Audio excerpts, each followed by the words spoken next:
So John, there's been a lot of change recently in the last couple of years in the area of sharp and sexual harassment.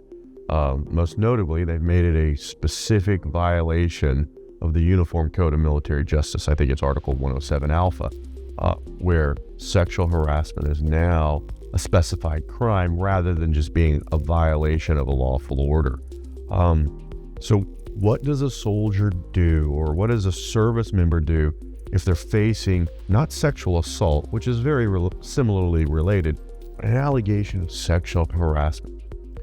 Right. Sexual harassment, we've seen a lot more cases of these types come into our office as the genders have become more intermingled into the MOSs and the branches within the Army. We've seen a lot more sexual harassment cases. The first thing a soldier should do and can do is just really remain calm.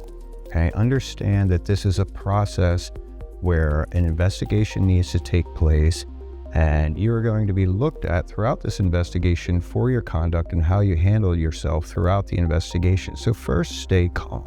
Second thing to do is immediately contact an attorney. Right, somebody who's handled allegations of sexual harassment. Because the distinction between an assault offense, a non-consensual assault offense, and sexual harassment is big. And the things that distinguish harassment are, a hostile work environment or quid pro quo, meaning, doing something for sexual favors, or hitting on somebody, trying to ask them out. These type of things can be considered sexual harassment in the workplace, especially if it's not a similar relationship, sergeant to sergeant, lieutenant to lieutenant. If there's any kind of disparity in ranks, it can be a problem. Well, you and I have both served. We've both served in different capacities other than attorneys in the Army. Right. We both understand the banter that goes around down in the motor pool or amongst soldiers in formation.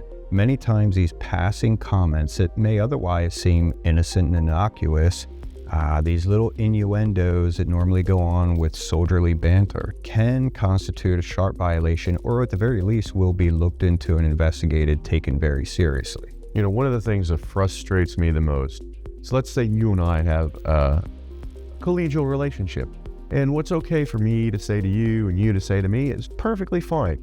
And so we're having our banter, and it might be a little on the risque side, but someone we don't know walks by and hears this conversation and reports it as a violation. We've seen variations of all types of sharp allegations, Will. And it's important that you get your attorney involved immediately and from the outset. The attorney is going to help you understand how to navigate this long process, and it can be a long process. The attorney is also going to look to the client to help the attorney understand what the social dynamic is within the context of this allegation, because it's important that the attorney understands that so that they can know how to best help the client. Right, and there's been changes in law with respect to sexual harassment that says if there is a substantiated finding of sexual harassment, the Army must initiate separation.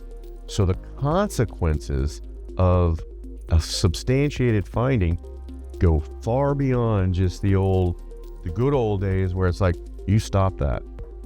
And that's what I meant by being in it for the long haul. You need somebody by your side for this long trip, this long investigation, and anything afterward which may come, any type of other adverse action. Aside from initiating separation, there could be relief for cause NCOERs or OERs, placing GOMARs in permanent files, various types of adverse action of all sorts that you need somebody on your side to help navigate through. Yeah, and we as military lawyers who've dealt with sexual harassment cases, we're going to be able to help you as the client craft a statement, right? Of course, it's going to be honest, it's going to be truthful, but being able to craft the narrative in terms that helps the investigators understand the context of the statements or the context of the actions is critical. How many times have we heard cases described as a he said, she said? And while that may sound like a kind of empty quip, many times this is somewhat true. There are two sides to every story, and our story, the client's story, needs to be heard.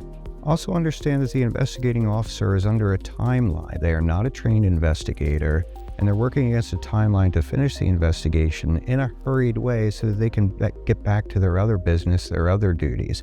So many times the investigation is not thorough. That's where we come in and help do a counter investigation to help present our side of the story. All right, and there's been new guidance that's come down through law enforcement channels, particularly CID, that says they now have jurisdiction to investigate these sexual harassment cases. So what used to be an IO doing a 2-week investigation, now a CID doing an investigation that could take 4, 6, 8 months. That's correct, because CID is investigating all other types of investigations. And there's a priority list. Sexual harassment may be 3rd or 4th down on the list below sexual assault or aggravated assault. And understand the CID is undermanned many times, and they also don't have investigators who may do such a thorough job. Right, and so it's critical, right? Work with your attorney, help build your own case, don't do your own investigation, maintain a positive attitude, and absolutely take care of yourself. That is really important throughout all this, because understanding that you're in it for the long fight, that means you're going to have to be physically fit, mentally fit, stay positive so that you can fight that fight with your attorney who's going to be with you every step of the way. If you need help contextualizing an allegation of sexual harassment, give us a call. We're the law office of Will M. Hellickson. You defend the nation, we defend you.